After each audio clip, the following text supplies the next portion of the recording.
একমাত্র রাজ চক্রবর্তী পারেন প্রসেনজিৎ চ্যাটার্জিকে মাস অ্যাকশন সিনেমায় কামব্যাক করাতে। হ্যালো ফ্রেন্ডস, আমি অর্পণ। তো আজ ভিডিওটা খুবই ইন্টারেস্টিং একটা ভিডিও হতে চলেছে, তাই কি ভিডিওটা স্কিপ না করে প্রথম থেকে শেষ অবধি দেখতে থাকো বন্ধুরা। তো তোমরা অনেকেই বলো না যে প্রসেনজিৎ চ্যাটার্জি কেন মাস অ্যাকশন সিনেমায় কামব্যাক করছে না। বাংলায় তার একটা বীভৎস লেভেলের ক্রেজ রয়েছে, ফ্যান ফলোয়িং রয়েছে। গ্রাম বাংলার যে দর্শকটা, যে হিউজ পরিমাণের দর্শকটা, তারা ওয়েট করে রয়েছে।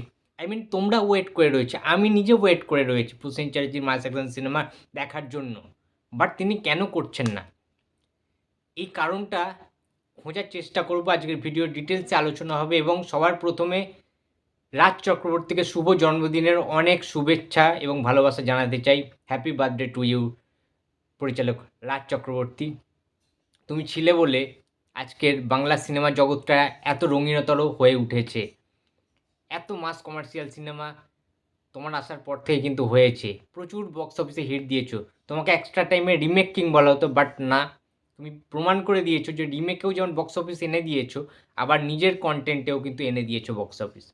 So happy birthday again Raj Chakraborty. So Raj Chakraborty এমন একজন পরিচালক যিনি কিনা পারেন এই প্রসেনজিৎ চট্টোপাধ্যায়কে, এই 61 বছর বয়সী প্রসেনজিৎ চ্যাটার্জিকে অ্যাকশান কমার্শিয়াল সিনেমায়, মাস অ্যাকশান সিনেমায় কামব্যাক করাতে।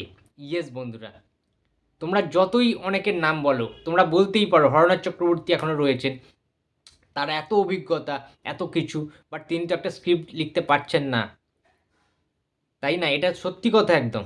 বা আমরা বলতে পারি এম এন রাজের কথা, সে তো একটা স্ট্রং স্ক্রিপ্ট লিখতে পারছে না। বাট আমরা রাবণ দেখেছি, সব ঠিক আছে, হিট সিনেমা।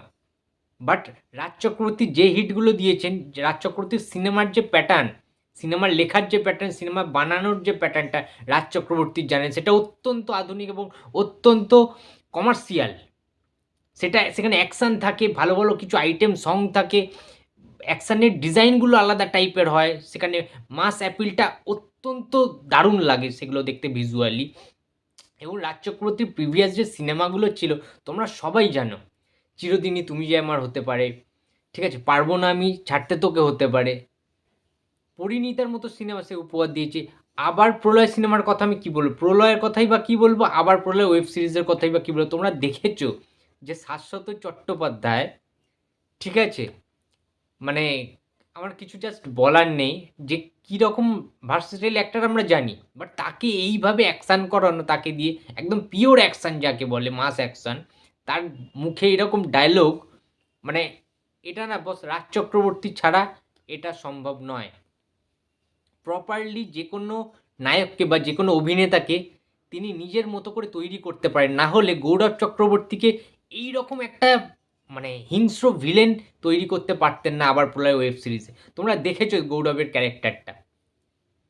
তোমরা প্রলয় সিনেমায় একটু পিছিয়ে যাও, প্রলয় সিনেমায় রুদ্রনীলের ক্যারেক্টারটা দেখেছো? পরাণ বন্দ্যোপাধ্যায়কে কীভাবে ইউটিলাইজ করা হয়েছে তোমরা দেখেছো? ঋত্বিককে আবার প্রলয় ওয়েব সিরিজে কীভাবে মানে ভিজুয়ালি আনা হয়েছে, তার অ্যাক্টিং কীভাবে বার করা হয়েছে অন্যভাবে। সো যে কোনো অভিনেতাকে না পুরো অন্য ধাঁচে বানিয়ে ফেলতে পারেন রাজ চক্রবর্তী, এবং বুমবাদার মধ্যে তো সেই সমস্ত পোটেন্সিয়াল রয়েছে, সমস্ত গুণ রয়েছে। বুমবাদা অত্যন্ত কমার্শিয়াল একজন মানুষ, সেটা বিভিন্ন ইন্টারভিউতে আমি দেখেছি। প্রসেনজিৎ চাইছে মাস অ্যাকশন সিনেমায় ফিরতে, স্ক্রিপ্টের অভাবে তিনি এখনও পর্যন্ত পা ফেলতে পারছেন না। বাট সেই স্ক্রিপ্ট একজনই পারেন, বাংলায় একজনেরই দম আছে এই মুহূর্তে দাঁড়িয়ে, সেটা one and only Raj Chakraborty. Yes বন্ধুরা, এটা আমার একদম ব্যক্তিগত বা পার্সোনাল ওপিনিয়ন বলতে পারো। আমার খুব বিশ্বাস রয়েছে রাজ চক্রবর্তীর ওপরে, যে যিনি ধর্মযুদ্ধের মতো সিনেমা এত সাহসী একটা পদক্ষেপ নিতে পারেন, সোহমকে এইভাবে কামব্যাক করাতে পারেন, তিনি অনেক কিছু পারেন। এবং রিসেন্ট শুনছি মিঠুন চক্রবর্তীকে নিয়ে ফাটাকেস্টো পার্ট 2, মানে ফাটাকেস্টের ফ্র্যাঞ্চাইজির আরেকটা ফিল্ম, মানে পার্ট 2তে অ্যাকচুয়ালি বেরিয়ে গেছে। প্রথমে এমএলএ ফাটাকেস্টো, তারপরে মিনিস্টার ফাটাকেস্টো, তারপরের যে থার্ড পার্টটা সেটা শুনছি রাজ চক্রবর্তী বের করতে পারেন। বাট আমার কাছে যে ইনসাইটেড নিউজটা রয়েছে, এই সিনেমায় মিঠুনের কোনো রকম অ্যাকশান কিন্তু থাকবে না। সুতরাং যদি মিঠুনের সেই মতো অবস্থায় না থাকে, বা মিঠুন অসুস্থ হয়ে যাচ্ছে বারবার আমরা শুনছি, শারীরিক অবস্থা মিঠুন চক্রবর্তীর ভালো নয়, ঠিক আছে, বাট মিঠুন তো সেই রকম অ্যাকশান এই বয়সে করতে পারবে না, তার বয়সটা অনেকটা বেড়ে গেছে। এই সিনেমায় যদি প্রসেনজিৎকে কোনোভাবে ইনক্লুড করা যায়, কোনোভাবে যদি বুম্বাদাকে ইনভলভ করানো যায় এই ফ্র্যাঞ্চাইজি ফিল্মে ফাটাকেস্টোতে, তাহলে তো একটা অনবদ্য কাজ আসতেই পারে। তার কারণ বহুদিন ধরে আমরা বাঙালি যারা দর্শক রয়েছে, সিনেমাপ্রেমী দর্শক যারা কমার্শিয়াল সিনেমা দেখতে ভালোবাসে, সুপার কমার্শিয়াল সিনেমা, তারা কিন্তু চাইছে যে প্রসেনজিৎ এবং মিঠুন চক্রবর্তী একসাথে কোনো সিনেমায় আসুক। এটা আমি জানি বুম্বাদার শত শত কোটি কোটি যারা ফ্যান্স রয়েছে তাদেরও একটা স্বপ্ন রয়েছে, তাদেরও একটা ড্রিম রয়েছে যে তারাও কোনো না কোনো দিন মিঠুন এবং প্রসেনজিৎকে একসাথে মাস অ্যাকশন সিনেমায় দেখবে কোনো না কোনো দিন।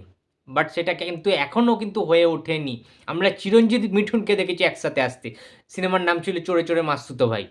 আমরা মিঠুন তাপস পালকে দেখেছি গুরুর মতো সিনেমায়, তাই না?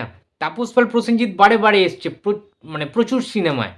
চিরঞ্জিত প্রসেনজিৎ এসছে প্রচুর সিনেমায়, বাট মিঠুন চক্রবর্তী এবং প্রসেনজিৎ চ্যাটার্জি মানে ইন্ডিয়ার one of the most popular hero, বা যাদেরকে রেসপেক্ট করা হয়, লেজেন্ড বলা হয় ইন্ডিয়ার, সেই প্রসেনজিৎ চ্যাটার্জি এবং মিঠুন চক্রবর্তীকে কেন একসাথে দেখা যায়নি, এর জন্য অনেক রকম কন্ট্রোভার্সি, অনেক রকম কথাবার্তা বিভিন্ন জায়গায় কিন্তু হয়েছে। বাট এইটা হয়তো মানে সঠিক সময়, যে টাইমে বাংলা ইন্ডাস্ট্রি অনেকটা এগিয়ে যাচ্ছে এবং কমার্শিয়াল দিক থেকে অনেক বেশি ভাইবেল হওয়াটা কিন্তু প্রয়োজন এই টাইমে। তার কারণ সাউথ থেকে বলছি, বলিউড থেকে বলছি, আমরা এত ভালো ভালো সিনেমা সাকসেসফুল কিন্তু হচ্ছে। বাংলায় এবার সেই যুগটা ফেরানো দরকার, যে যুগে ফাটাকেষ্ট হতো, যে যুগে রিফিউজির মতো সিনেমা হতো, যে যুগে বিদ্রোহ করে গেছেন বুম্বাদা।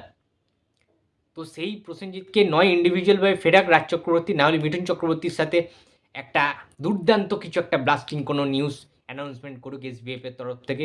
একটাই রিকোয়েস্ট যে রাজ চক্রবর্তী তুমি কিন্তু পারবে, সব কিছু মশালা রয়েছে রাজ চক্রবর্তীর মধ্যে, শুধুমাত্র হিরোটাকে কাম ব্যাক করানোর ব্যাপার। বুম্বাদা আমরা জানি বেশ কিছুদিন ধরে অন্য ধারার সিনেমা করছে, দশম অবতারে তার কিছু কিছু মাস মুভমেন্ট দেখা গেছে, কিছু কিছু চেজিং সিনস দেখা গেছে, বাট সেই অর্থে কিন্তু মানে ওই রকমভাবে ফ্লোতে কিন্তু আসেননি বুম্বাদা, কেউ আনতে পারছেন না তাকে, সেই রকম স্ক্রিপ্ট দিয়ে তার মন জয় করতে পারছে না বুম্বাদার। রাজ চক্রবর্তী পারবেন, আমার বিশ্বাস।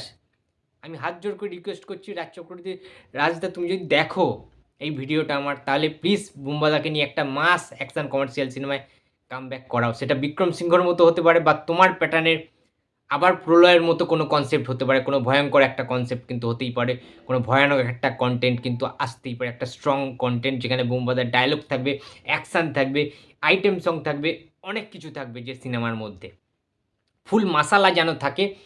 সেই দর্শকটা কিন্তু ফিরিয়ে আনতে হয়, বুম্বাদার যে ক্রেজ, যে সিটি মারা, যে হাততালিটা, সেটা আবার ফিরে পেতে চাই, এবং ওই যুগটা আবার আমরা দেখতে চাই। এই জেনারেশনের ছেলেদের তুমি বুঝিয়ে দাও যে প্রসেনজিৎ চ্যাটার্জি একটা টাইমে কী ছিলেন, সেটা আবার ফিরিয়ে আনো। তার কারণ মানুষটা 61 বছর বয়স হলেও, বুম্বাদার 61 বছর বয়স হলেও তার যে ফিটনেস, তার যে গ্ল্যামার, ঠিক আছে, তার যে মানে সিনেমার প্রতি যে আগ্রহ, ঠিক আছে, সমস্ত কিছু মিলিয়ে মিশিয়ে মানে তিনি রেডি রয়েছেন। Prosenjit Chatterjee always ready for the good film, শুধুমাত্র স্ক্রিপ্টের দরকার, এবং রাজ চক্রবর্তী তুমি পারবে এটা করতে। তো বন্ধুরা, তোমরা কি চাইছো, রাজ চক্রবর্তী কি একটা বুম্বাদাকে নিয়ে মাস অ্যাকশন সিনেমায় কামব্যাক করুক?